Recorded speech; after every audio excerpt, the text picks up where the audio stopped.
Los aguijones eran unos palos largos y afilados que se utilizaban para pinchar a los bueyes cuando estaban enganchados a los yugos. Cuando el animal no quería que lo pincharan de nuevo, daba patadas contra él. Pronto aprendía que era mejor aceptar la dirección del granjero que dar coces contra el aguijón. Este contexto significa que es insensato e inútil resistirse a la voluntad de Dios. Hoy estamos en nuestro día 161 de nuestro plan de estudio leyendo el Nuevo Testamento y Salmos en un año. Oramos juntos. Gracias te damos, amado Señor, en este día. Padre, te pedimos que nos ayudes en esta lectura, que tu Espíritu Santo nos guíe a través de tu palabra. Ilumina nuestras mentes, ayúdanos a meditar diariamente en ella y transforma nuestras vidas a tu obediencia. En el nombre de tu Hijo amado Jesucristo te lo pedimos y decimos amén. Hechos 26. Defensa de Pablo ante Herodes Agripa. Agripa II dijo a Pablo: se te permite hablar en tu favor. Entonces Pablo, extendiendo la mano, comenzó su defensa. Con respecto a todo aquello de que los judíos me acusan, me considero afortunado, oh rey Agripa, de poder presentar hoy mi defensa delante de usted, sobre todo porque es experto en todas las costumbres y controversias entre los judíos, por lo cual le ruego que me escuche con paciencia. Pues bien, todos los judíos conocen mi vida desde mi juventud, que desde el principio transcurrió entre los de mi pueblo y en Jerusalén. Puesto que ellos han sabido de mí desde hace mucho tiempo, si están dispuestos a testificar que viví como fariseo de acuerdo con la secta más estricta de nuestra religión. Y ahora soy sometido a juicio por la esperanza de la promesa hecha por Dios a nuestros padres, de que nuestras 12 tribus esperan alcanzar al servir fielmente a Dios noche y día. Y por esa esperanza, oh rey, soy acusado por los judíos. ¿Por qué se considera increíble entre ustedes que Dios resucite de los muertos? Yo ciertamente había creído que debía hacer muchos males en contra del nombre de Jesús de Nazaret. Esto es precisamente lo que hice en Jerusalén.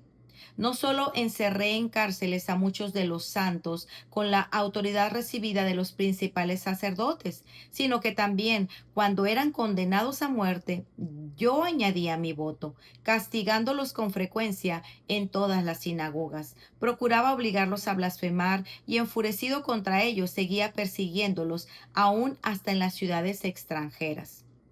Relato de la conversión de Pablo. Ocupado en esto, cuando iba para Damasco con autoridad y comisión de los principales sacerdotes, al mediodía, oh rey, yendo de camino, vi una luz procedente del cielo, más brillante que el sol, que resplandecía alrededor mío y de los que viajaban conmigo. Después de que todos caímos al suelo, oí una voz que me decía en el idioma hebreo: Saulo, Saulo, ¿por qué me persigues? Dura cosa te es dar coces contra el aguijón.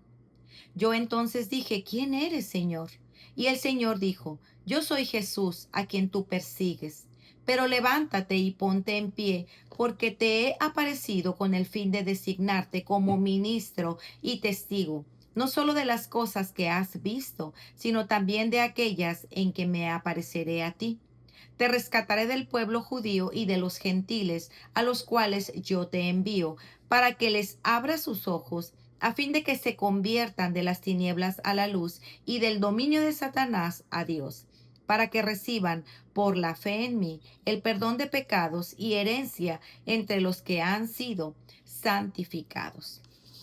Por lo tanto, oh rey Agripa, no fui desobediente a la visión celestial, sino que anunciaba primeramente a los que estaban en Damasco y también en Jerusalén y después por toda la región de Judea y aun a los gentiles que debían arrepentirse y volverse a Dios, haciendo obras dignas de arrepentimiento.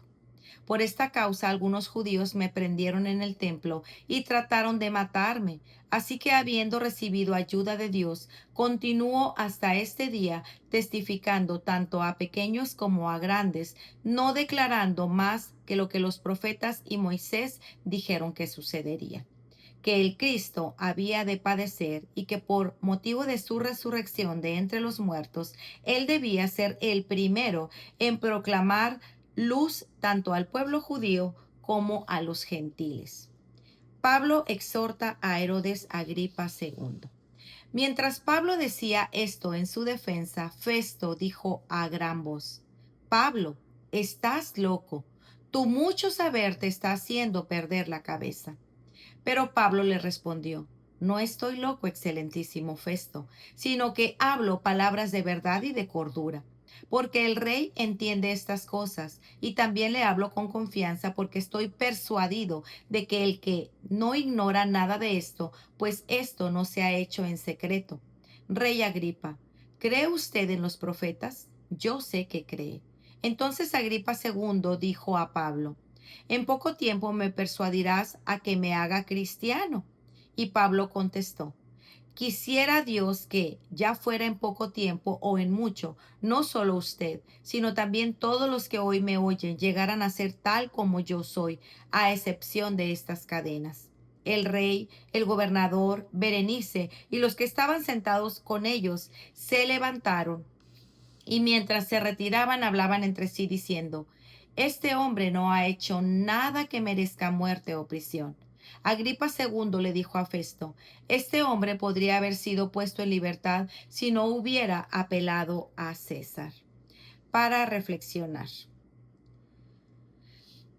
Después de todo el proceso legal, Pablo finalmente tiene la oportunidad de hablar, pero lo que ocurre aquí no es simplemente una defensa, es una proclamación. A diferencia de momentos anteriores, Pablo no se limita a responder acusaciones. Aquí abre su vida, su historia, su antes y su después. Desde joven había vivido como fariseo conforme a la secta más estricta del judaísmo, y es importante entenderlo bien.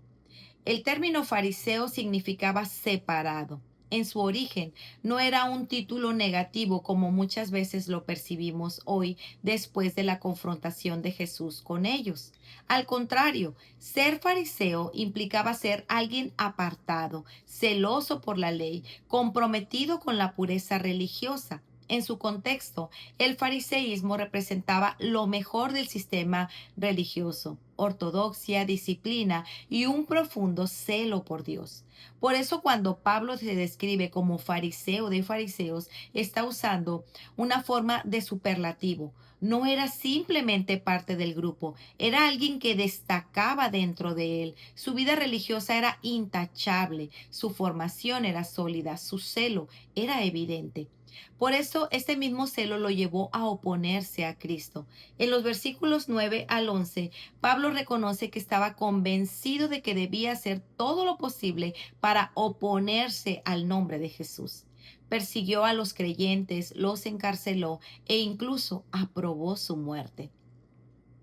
No era ignorante, no era indiferente, era un hombre convencido, pero perdido.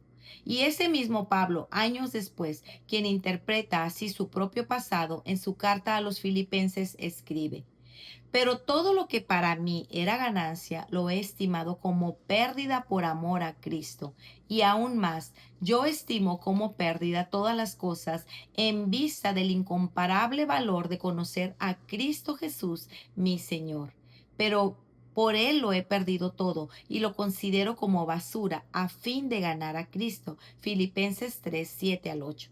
Todo aquello que antes le daba seguridad, identidad y sentido, ahora lo considera pérdida, no porque fuera necesariamente malo en sí mismo, sino porque no podía salvarlo, porque ninguna credencial espiritual, por sólida que parezca, puede sustituir al encuentro real con Cristo. Y entonces ocurre el momento que cambia todo. Camino a Damasco, Pablo tiene un encuentro real con Cristo. No es una idea, no es una emoción, es una confrontación directa con la verdad. Jesús mismo le habla y redefine completamente su vida. Lo llama, lo envía y le da un propósito. Abrir los ojos, sacar de las tinieblas a la luz, llevar del dominio de Satanás a Dios, ese encuentro lo transforma, pero también define el mensaje que ahora proclama. Pablo no suaviza el Evangelio, no intenta hacerlo más aceptable para su audiencia. Declara que todos deben arrepentirse, volverse a Dios y vivir de una manera coherente con ese arrepentimiento. Y por eso es perseguido. Pero Pablo deja claro que no todos los judíos, pero sí algunos se opusieron a él hasta el punto de querer matarlo. No era un conflicto político, era un conflicto religioso. La causa no era Pablo, era Cristo. Y entonces, en medio de su exposición, ocurre una interrupción. Festo lo interrumpe y le dice: Estás loco, Pablo. Las muchas letras te han vuelto loco. ¿No te parece conocido? Para el mundo, el Evangelio parece ser irracional, demasiado radical, demasiado incómodo. Pero Pablo no retrocede, responde con firmeza, con claridad, con sobriedad. Si Festo pensó que con eso iba a intimidar a Pablo, él no conocía bien a Pablo y no entendió lo que estaba pasando aquí, porque Pablo hace algo más directo, confronta a Agripa. ¿Cree usted en los profetas? Yo sé que cree. Uf, le habló claro y directo. Pablo no solo expone la verdad, la aplica, lleva a Agripa a un punto de decisión. Y la respuesta de Agripa es una de las más trágicas de todo el libro. En poco tiempo me persuadirás a que me haga cristiano. Casi cerca, pero no rendido. Y esa es una realidad muy difícil de digerir como muchas veces. Puedes estar expuesto a la verdad, entenderla, incluso sentirte confrontado y aún así no rendirte a ella. Puedes conocer la verdad, entenderla, incluso admirarla y aún así no rendirte a ella. Agripa no rechazó a Pablo abiertamente, pero tampoco se rindió a Cristo. Se quedó en un casi, y el mayor peligro no siempre es rechazar la verdad, sino quedarse cerca de ella sin rendirse. Como advirtió Spurgeon, estar casi persuadido de ser cristiano es como estar casi salvado, pero al final completamente perdido. Para meditar, ¿estás respondiendo al Evangelio con una fe rendida o te estás quedando en un casi? Wow, mucho que pensar, ¿cierto? Pues muy bien, amigos, este ha sido nuestro día 161. Nos vemos el día de mañana. Que el Señor les bendiga grandemente. Hasta pronto. Bendiciones.